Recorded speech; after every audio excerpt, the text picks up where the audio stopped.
Reisman for Michael Fischer, who's standing behind me. Good morning, Your Honor. This is the matter of the people against Michael Fischer, indictment 25035. We adjourn this matter to today's date for a report on the people's pretrial offer, and if the matter not resolved, then the filing of defense motions.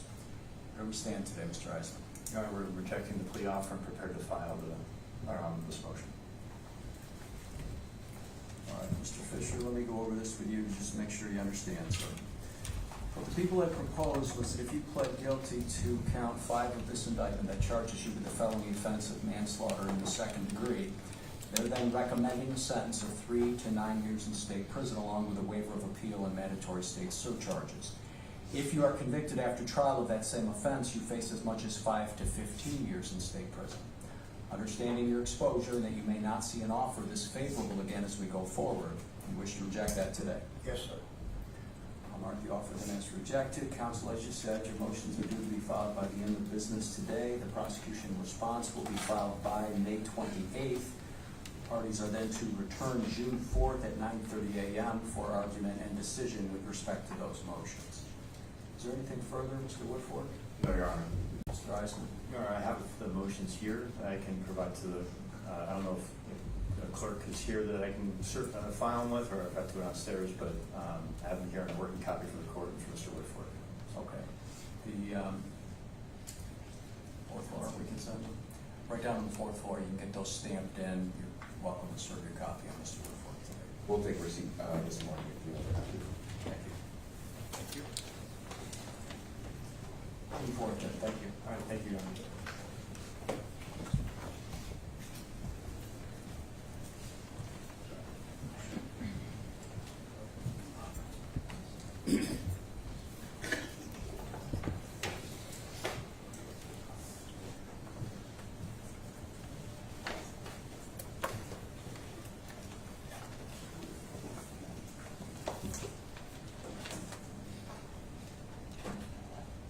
Mayaw.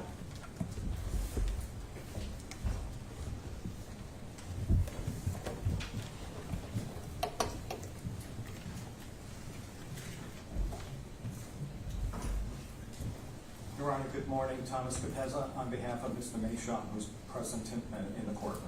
Good morning, Mr. Capezza. This is the matter of the people against Michael Mayaw, indictment 25035. This matter was adjourned to today's date for a report on the people's pretrial offer, and if not resolved, then the filing of defense motions. Where do we stand today, Mr. Capezza? Your Honor, we respectfully decline the offer, and we will file our motions today. Mr. Mayaw, I'll go over that with you now.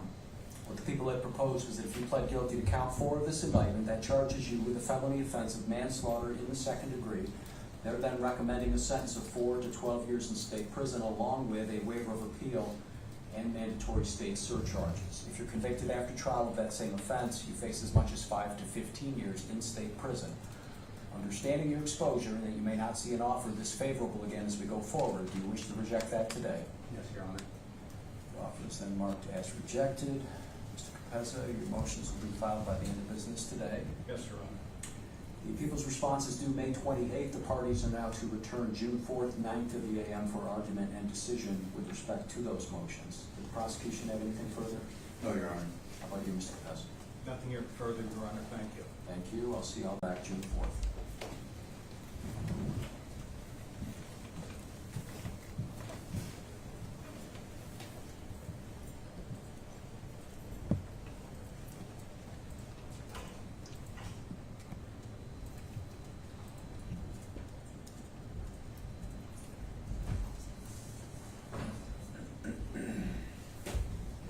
Gentile.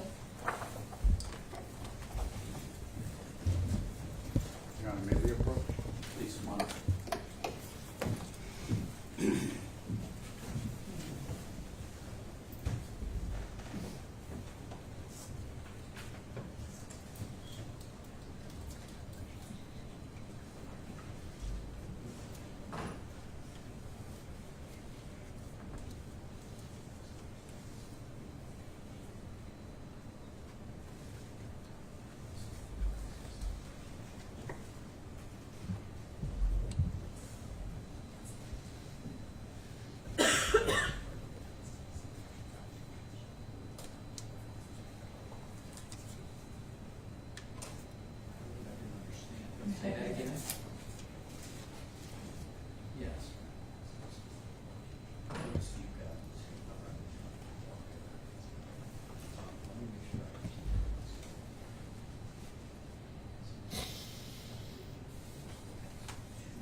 matter of the people against Nicholas Gentile under indictment 25035. We adjourn this matter to today's date for a report as to a possible disposition. It's my understanding that the parties have now arrived at an agreed upon disposition. I'll state my understanding of that proposal. That the defendant will be pleading guilty to the reduced charge, the misdemeanor offense of attempted tampering with physical evidence. The sentence will then be a 1-year conditional discharge requiring the defendant to entirely resign his employment with the Department of Corrections no later than June 1st of this year, and to maintain that resignation and to otherwise obey all laws, state, federal, and local. There will also be a waiver of appeal as well as mandatory state surcharges. Is that the people's understanding? Yes, Your Honor. And counsel, is that your understanding? It is, Your Honor. Mr. Gentile, is that your understanding of the proposal, and is that what you want to do here today? Yes, Your Honor. Please raise your right hand. Do you not swear to tell the truth, the whole truth, nothing but the truth, so help you God? Yes, sir. You may put your hand down. Mr. Gentile, have you spoken with your lawyer about your case, about pleading guilty and thereby waiving your right to have a jury trial? Yes, I have. Are you satisfied with the services of your attorney? Yes, Your Honor. Are you entering your plea of guilty today freely and voluntarily? Yes, sir. Is anyone in any way forcing you to plead guilty today? No, sir. Other than the sentence promise I spoke of earlier, has anyone made any other promises to get you to plead guilty? No, sir. Do you understand that by pleading guilty, you're waiving your right to have a jury trial where you would have the right to confront and cross-examine witnesses, and you would also have the right to remain silent and not incriminate yourself? Yes, sir. And you are a citizen of the United States, correct? Yes, sir. Mr. Woodfork, did you then have a motion to reduce count 8 of the indictment? Yes, Your Honor. People move to amend count 8 to attempted tampering with physical evidence. No objection. No objection. The motion is then conditionally granted. Mr. Gentile, as amended under count 8, you're now charged with a misdemeanor offense of attempted tampering with physical evidence. That is Penal Law Sections 110.00 and 215.40 Subdivision 2. As amended, it's now alleged that on or about December 9th of 2024, while you were in the town of Marcy here in Oneida County, believing that certain physical evidence was about to be produced or used in an official proceeding or a prospective official proceeding, and intending to prevent such production or use, you attempted to suppress that by an act of concealment, alteration, or destruction. Specifically, knowing that an assault had taken place on incarcerated individual Robert Brooks, and aware that such assault was likely an unauthorized use of force by your fellow corrections officers, you cleaned the area of Robert Brooks' bloodstains in an attempted effort to conceal the evidence of that assault. Do you admit that to be true? Yes, sir. Do you want anything further for the allocution? Yes, Your Honor. Go ahead. Mr. Gentile, on December 9th, 2024, were you employed in the Department of Corrections at Marcy Correctional Facility? Yes, sir. And on that date, did you clean blood that belonged to Mr. Robert Brooks in the Arsenal area? Yes, sir. And were you aware that that blood was involved in assault with your fellow corrections officer when you cleaned that blood? Yes. And did you fail to document that you cleaned that blood in that area on that date? Yes. Thank you, Your Honor. Mr. Gentile, as to that amended 8th count, attempted tampering with physical evidence, how do you plead, guilty or not guilty? Yep. Lastly, Mr. Gentile, part of your negotiated plea here does require that you waive your right to appeal. As a defendant in this court, if convicted, you have a separate and distinct right to appeal a judgment of conviction to a higher court in Rochester known as the Appellate Division. There you can, with your attorney, and a free one if you cannot afford it. You can file a brief and argue before that court that there exists some problem with your conviction here in this court. That is a right you have. It's also a right you can waive or give up, and it is being required that you waive your right to appeal on condition I give you the sentence promised to you. That means your conviction and sentence in this court will likely be final, so there's then little you can do to go back after the fact to try and change that. You will have thereby significantly limited your options for appeal in the future. You understand? Yes, sir. Have you spoken with your attorney now about waiving your right to appeal? Yes, I have. Do you then agree to waive your right to appeal on condition I give you the sentence promised? Yes, sir. And are you doing so voluntarily? Yes, sir. I'm holding out for you a document entitled Waiver of Right to Appeal. Halfway down the page, I see the signature, Nicholas Gentile. Did you sign this document here after reviewing it with your attorney? Yes, sir. Based upon the defendant's statements and his demeanor here in court, I find a knowing voluntary plea with a factual basis. I will direct the clerk to enter the plea into the minutes of this court. And if both sides are in agreement, we can proceed with sentencing. People so move sentence. People so move, Your Honor. Would you like to be heard at all? No, Your Honor. Counsel, did you want to be heard regarding sentencing? No, other than we ask that the court follow the agreed upon disposition. I will pass over the order for DNA sample. And we'll need copies of both, Rick. Mr. Gentile, was there anything that you wanted to say prior to your sentencing? No, sir. Then as to the conviction for attempted tampering with physical evidence, the defendant is hereby sentenced to a 1-year conditional discharge requiring that he resign his employment with the Department of Corrections no later than June 1st of this year and maintain that resignation. Further, that the defendant obey all laws, state, federal, and local. In addition, there's imposed a mandatory surcharge, crime victim and DNA fees, which will total $250. There's paperwork to that effect there for your signature regarding the DNA sample that will be required. Judge, we just respectfully request 30 days to pay the surcharge. That's fine. That 30 days is granted. Mr. Gentile, the DNA form that contains the instructions as to how you're to go about getting that DNA sample completed. We're having copies of that paperwork made now. Make sure you receive your copies before you leave here today. They're all set with me. Thank you, Your Honor.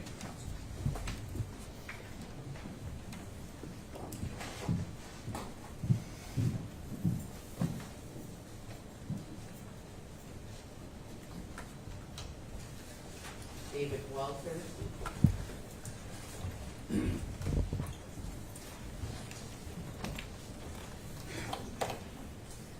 Morning, Your Honor. Good morning. This is the matter of the people against David Walters under indictment 25035. This matter was adjourned to today's date for a report on the people's pretrial offer, and if not resolved, then the filing of defense motions. Where do we stand today, Mr. Passalacqua? With regard to the people's offer, with regard to my client, the same is respectfully rejected at this time. All right. Let me go over that with you, Mr. Walters, to make sure you understand, sir. What the people had proposed was if you pled guilty to count 6 of this indictment, that charges you with a felony offense of manslaughter in the 2nd degree. They're recommending a sentence of 3 to 9 years in state prison, along with a waiver of appeal and mandatory state surcharges. If you're convicted of that same offense after trial, you could face as much as 5 to 15 years in state prison. Understanding your exposure and that you may not see an offer this favorable again as we go forward, do you wish to accept or reject the offer today? Rejected, sir. All right. I'll mark the offer then as rejected. And counsel, I know you'd expressed concerns about some recently received discovery, and we're asking for some additional time for your motions with the clarification from the prosecution. Is that still necessary? Yes, I believe the clarification was otherwise inaccurate. Mr. Hudson had indicated to the court that the additional discovery dumps, 2 of which occurred on May 1st, after my last appearance with my client in this matter, totaled 174 pages. The total page count actually of those 2 dumps totaled 430 pages. Additionally, we finally received the video audit trail logs that confirmed the total hours of video that were dumped from the body cams in question. The total being 71 hours, 25 minutes and change, which we have just as of yesterday cross-referenced with the actual videos disclosed to confirm that was accurate. So we would be respectfully requesting any extension the court would feel inclined to grant to just finish finalizing our motions. If not, obviously, Your Honor, we are prepared to have them filed by close of business today as previously indicated. So, yes, you can get them filed today? If that is Your Honor's request, then yes, they will be filed before close of business today. All right, well, let's do that then. Let's get your motions filed by the end of business today. Understood. The people's response is then due filed by May 28th. I'll have everyone return then June 4th at 9:30 a.m. for argument and decision with respect to those motions. And as we go forward, if there's any further issues with discovery, I very much expect the parties to confer with each other. pick up the phone, call the prosecution, share your concerns with them, get those things worked out so that we don't experience delays as we go forward. Did you No, Your Honor. anything further, Mr. Woodford? No, Your Honor. Anything else, Mr. No, Your Honor. To be clear, I did call and speak with Mr. Hudson before the request was made. Good, that's exactly what I'm expecting. Mr. Walters, I'm going to see you back here now, June 4th at 9:30 a.m. Thank you.